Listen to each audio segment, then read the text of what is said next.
Welcome to another episode of Devil's Advocate, where I try my best to defend some of the worst things out there. Today we will be looking at X-Men Origins Wolverine. Boasting a critic score of 37% on Rotten Tomatoes, Origins was a big flop for the franchise and is often referred to as one of the worst superhero movies of all time. But I say no. I say it's not that bad. In this video, I will defend the movie, and yes, that includes defending Deadpool. I got a lot to handle, so let's begin. First thing I want to talk about is the characters. A lot of people say there were too many of them, but I disagree. Yes, overall there are a lot of characters, but they're all on screen for such little time, it's not like they take away from the movie or make it worse. Everyone in this film, aside from our four main characters, only has less than 5 minutes of screen time. I know what you're thinking. Why introduce so many characters if they're just gonna barely be on screen? Well, the reason the film does this is to show how threatening both Sabretooth and Stryker's experiment are going to be. If we see Sabretooth kill one mutant, it's not a big deal. He's just some clown who killed one mutant, and then Stryker's experiment will only have one power.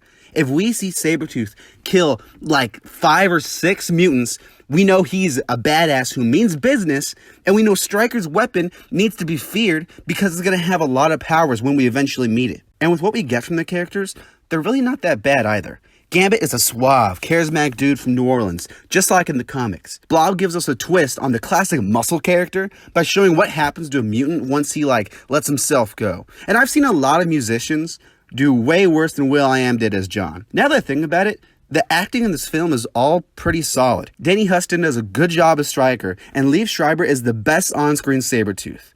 Lastly, that brings me to my last character, Deadpool. So we can all agree that obviously Ryan Reynolds is great in the beginning of this film before they close his mouth. And a lot of people say, how dare this movie sew Deadpool's mouth shut? How dare this movie? Who in the right mind would do that? And you're right. But that wasn't this movie's plan. Let me explain. X-Men Origins was meant to be a franchise where they can make similar origin films for other characters in this universe, one of which I believe was Deadpool. The character we see isn't how we envision Deadpool, but who's to say he couldn't eventually turn into that? Need I remind you, there is an after-credit scene where his mouth is no longer shut.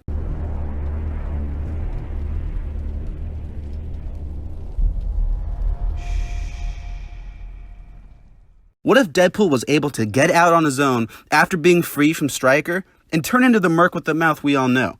The testing done to him by Stryker, it's no different from the testing done to him in the first film. So yes, this isn't Deadpool, but it wasn't supposed to be. We are supposed to get, I believe, a real actual Deadpool in a follow-up movie that unfortunately never came, at least from the Origins franchise. People also have a problem with the plot twist in this film because they say it doesn't add anything, but I disagree. I think with his wife being a spy the whole time, it actually gives Wolverine's arc in future X-Men movies meaning. When he's betrayed by his wife, it further goes to show that almost nobody really cares about Logan. All they want to do is manipulate him and use him for his powers. This gives what we see in future X-Men's meaning because he actually finds a family. He finds people that see him for so much more than just a weapon. It adds so much to Logan's character, and while his memory does get erased, we as the viewer know that people just wanted this out of him when he was younger. In his early life, he's probably a few hundred years old. In his early life, people just wanted to use him. As far as the plot goes, people say that this story is just convoluted and lazy. I already touched on the characters, and I don't think they're crammed, and I think the story is actually pretty interesting. For starters, I think the mystery around Sabretooth killing people, it's actually kind of cool. Logan doesn't know why his brother is doing this, and while he has a few ideas, it's far bigger than you could have imagined. It's cool to see Logan chase his equal across America as this conspiracy just continues to unravel. This trip takes us to different corners of the world, and we see how mutant life is different in different places. The relationship between Logan and Stryker is expanded upon as we get the whole story of Logan becoming Wolverine instead of just little snippets we get in X2. It's not a big team versus team story like we've gotten so many times in the X-Men universe, and it's actually probably closely related to Logan than any other film. Wolverine traveling a long distance, pursued by his power equal, for reasons he's not too sure of. Yes, the plot in Logan is better, but how can two stories with similarities be so polarizing? Why is one fantastic when the other is horrible? By no means am I saying X-Men Origins is better than Logan. It's not. But after nearly 11 years of hate, I believe people just slam this movie for being this dumpster fire when it's really not as bad as you think.